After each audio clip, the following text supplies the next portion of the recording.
A reading from the book of the prophet Isaiah. Lectura del profeta Isaías. Así dice el Señor: ay de Asur, vara de mi ira, bastón de mi furor. Contra una nación impía lo envié, lo mandé contra el pueblo de mi cólera, para entrarlo a saco y despojarlo, para hollarlo como barro de las calles. Pero él no pensaba así. No eran estos los planes de su corazón. Su propósito era aniquilar, exterminar naciones numerosas. Él decía: con la fuerza de mi mano lo he hecho, con mi saber, porque soy inteligente. Cambié las fronteras de las naciones, saqueé sus tesoros y derribé como un héroe a sus jefes. Mi mano cogió como un nido las riquezas de los pueblos, como quien recoge huevos abandonados. Cogí toda su tierra. No hubo quien batiese las alas, quien abriese el pico para pillar.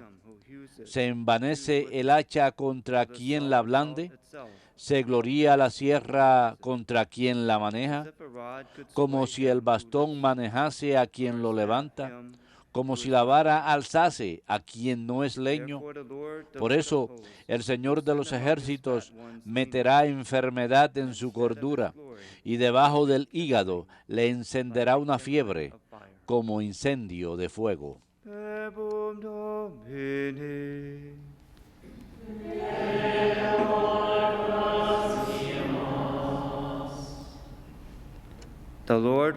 El Señor no rechaza a su pueblo. El Señor no rechaza a su pueblo. Trituran, Señor, a tu pueblo. Oprimen a tu heredad. Asesinan a viudas y forasteros. Degüellan a los huérfanos. El Señor no rechaza a su pueblo. Y comentan: Dios no lo ve. El Dios de Jacob no se entera. Entérense los más necios del pueblo, ignorantes, cuando discurren. El Señor no rechaza a su pueblo. El que plantó el oído no va a oír. El que formó el ojo no va a ver. El que educa a los pueblos no va a castigar. El que instruye al hombre no va a saber. El Señor no rechaza a su pueblo, porque el Señor no rechaza a su pueblo, ni abandona su heredad. El justo obtendrá su derecho, y un porvenir los rectos de corazón. El Señor no rechaza a su pueblo.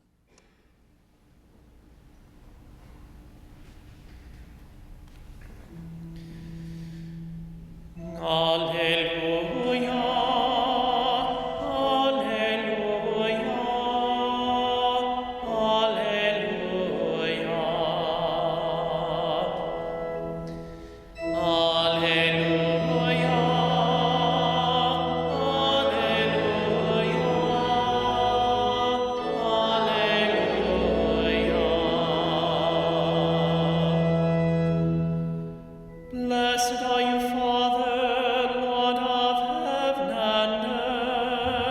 Bendito seas, Padre, dueño del cielo y de la tierra. Tú has revelado los misterios del reino a nosotros.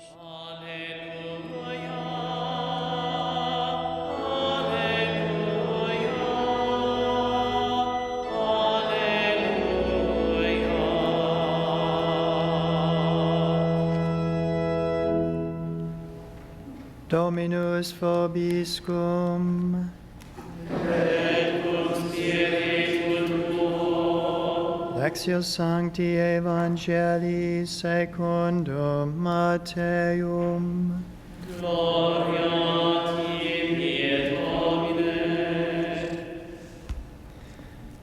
At that time, Jesus En exclaimed, aquel tiempo Jesús exclamó: I give praise to you, Te doy Father, gracia, Padre, Señor de cielo y tierra, for although you have hidden porque these has things from the escondido wise and the estas learned, cosas a los sabios y you have entendidos, revealed them to the y se las childlike. has revelado a la gente Yes, sencilla. Father, such has Sí, been your Padre, gracious will. así te ha parecido mejor.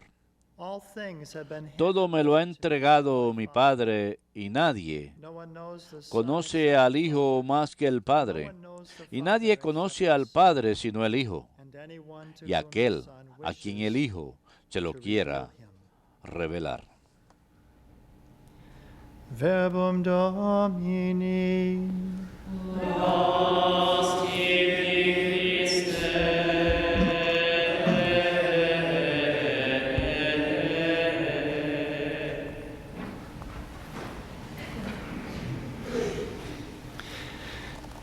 Last week I was given La a semana pasada nos dieron un libro de ateo a católico, se llama, es decir, historias de conversión de ateos que se convirtieron en católicos. Del 2011, la primera historia es de un hombre que se llama John Wright, que dijo que su propio odio para con la cristiandad comenzó a disminuir cuando comenzó a ver que la filosofía cristiana, en realidad, los filósofos eran los que tenían pensamientos maduros. No era comprensión superficial de las cosas, sino la comprensión de la existencia humana. Sin embargo, había una pregunta en particular que le llamaba la atención y que lo hizo pensar. Era una que un amigo le hizo, diciéndole, pero ¿qué evidencia sería necesaria para que creyeras en lo sobrenatural? Con esa pregunta él comprendió que su propia filosofía, su manera de pensar, era tan solo el de negar todo lo que no fuera natural. Si Dios existía, si Dios sí se manifestaba a él, automáticamente hubiera dicho, rechazo esa manifestación. Por lo tanto, si iba a ser un verdadero filósofo, tenía que seguir la verdad a donde quiera que le condujera. Por lo tanto, dijo una oración, no es una oración muy buena, pero es un comienzo. Y registró esa oración en su libro. Estimado Dios, yo sé que tú no existes. Así y todo, como académico, me siento forzado en entrar en la posibilidad de estar errado. Si estoy equivocado, por favor, revélate a ti, a mí, en caso de que se pueda probar tu caso. Si no respondes, supondré que o no eres bueno y no te importa, no te importo yo, o que no eres todopoderoso, que no eres omnipotente y por lo tanto en cualquiera de las dos cosas no vale la pena que se ore por ti. Concluyó, sin embargo, diciendo que si no existes, esta oración no es más que palabras en el aire y no perderé nada si pierdo tampoco solo un poco de mi dignidad. Gracias por tu cooperación en este asunto. John Wright. Era un comienzo, ¿verdad? Fue una apertura para hablar con Dios en la posibilidad de que Dios existiera. La próxima línea dice, tuve un ataque al corazón 2 días más tarde. Dios evidentemente tenía un sentido del humor y fue durante ese momento que tuvo que tener mucho dolor. Tuvo una operación del corazón. Su esposa, que era cristiana, oró por él y desapareció el dolor. Y dijo de ese momento de recuperación que era de los días más felices de su vida, un sentido de paz y de toda comprensión entró en su cuerpo y me vi consciente de una dimensión espiritual de la realidad.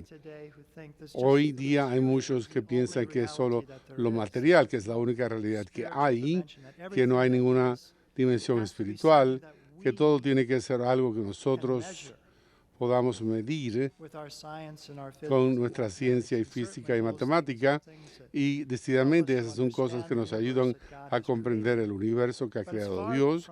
Sin embargo, no es la única realidad que existe, hay otra dimensión, y esto es algo que el hombre que pasó toda su vida, 35 años, dedicado a la filosofía y a pensar, que él descubrió en ese momento que Dios le había visitado y que de hecho sí había otra dimensión la dimensión espiritual de la realidad. Era como si un hombre que hubiera nacido ciego que de pronto recibiera la luz.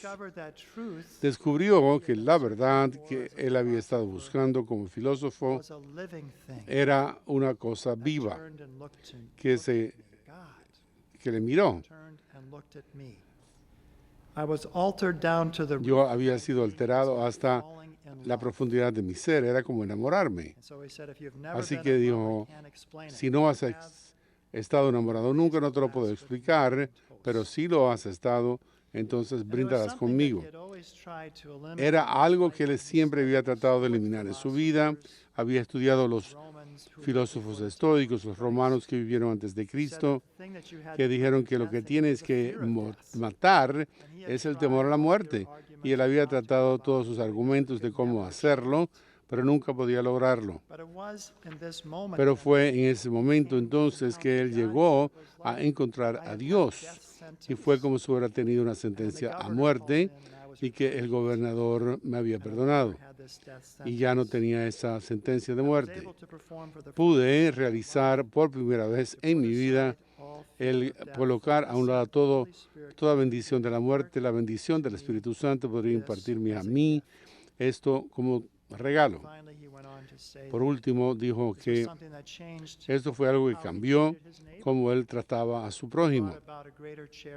Trajo consigo una mayor caridad y su propia vida.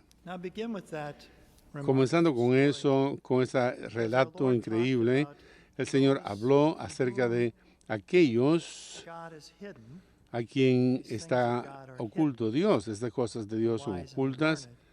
Los académicos y otros no las conocen. Hay quienes se les revela que son como niños. Uno puede ver que con todo este odio, este orgullo, de ni siquiera pensar, preguntarle, pero se mantuvo cerrada la puerta. Cuando él se humilló un poco, entonces fue que dijo Dios, revélate a mí cuando le dijo eso, y entonces la puerta se abrió y pudo comprender que Dios se pudo revelar a él.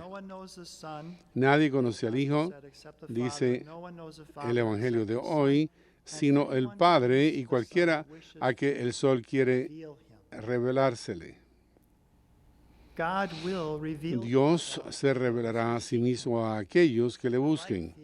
Y quisiera el pensamiento de Peter Crave cuando dice, Dios no da tanta luz que nos vemos forzados a creer y a creer en Él. No es algo tan evidente que nos sentiremos forzados a creer en Él. No, ni Él nos da a nosotros tan poquita luz que nunca podemos encontrarle, sino que Él da suficiente luz para aquellos que tienen el deseo de conocerle y de buscarle, lo encontrarán. Aquellos que tienen ese sentido de pequeñez que dice que Dios quiere conocerte, si nos humillamos ante Él en oración a diario para darle a Él la oportunidad de amarnos, entonces muchos de hoy no tendrán el tiempo para dar la oportunidad a Dios para revelarse a sí mismo a ellos.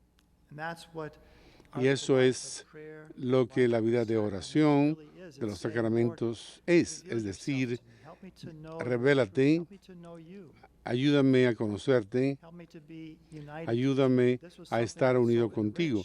Esto es algo que enriquece tanto, que enriqueció a John Wright tanto, que cambió su vida, sino también como él lidiaba con otros.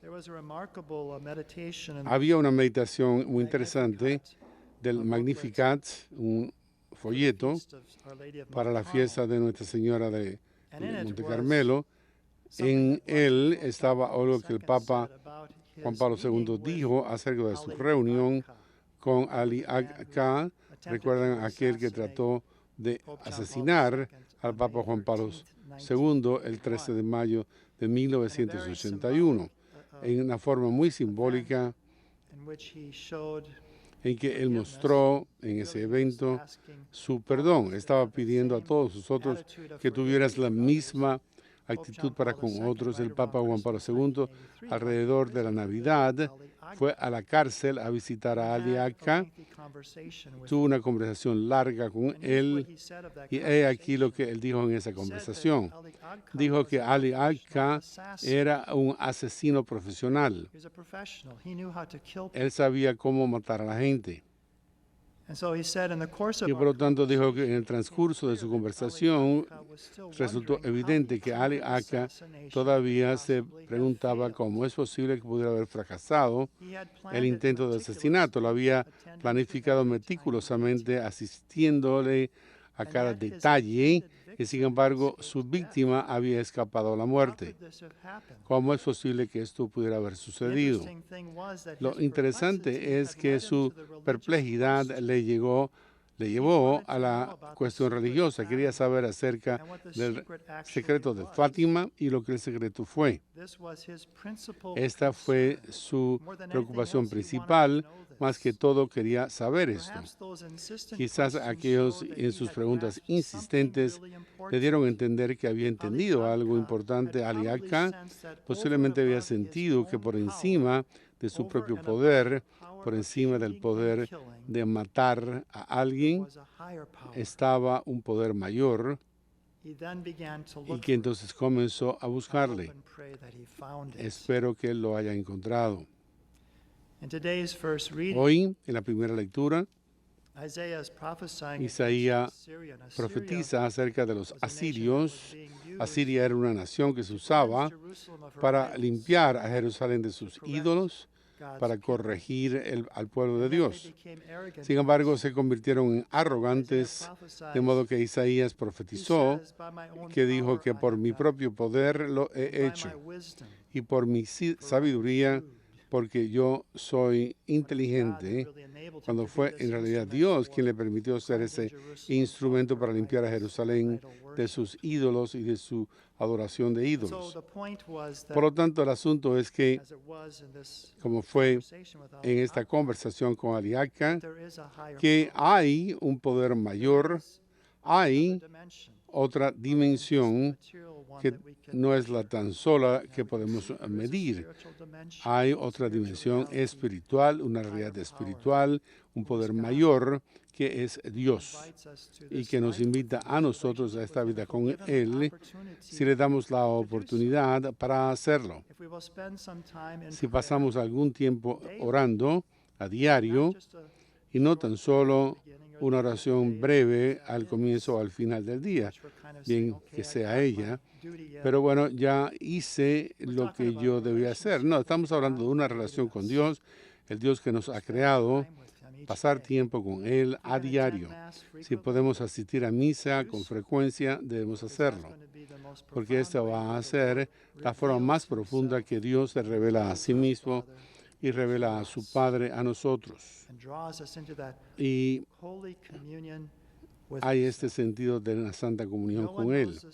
Nadie conoce al Hijo como el Padre, sino el Padre, y nadie conoce al Padre sino el Hijo, y a aquel que todos han querido revelársele.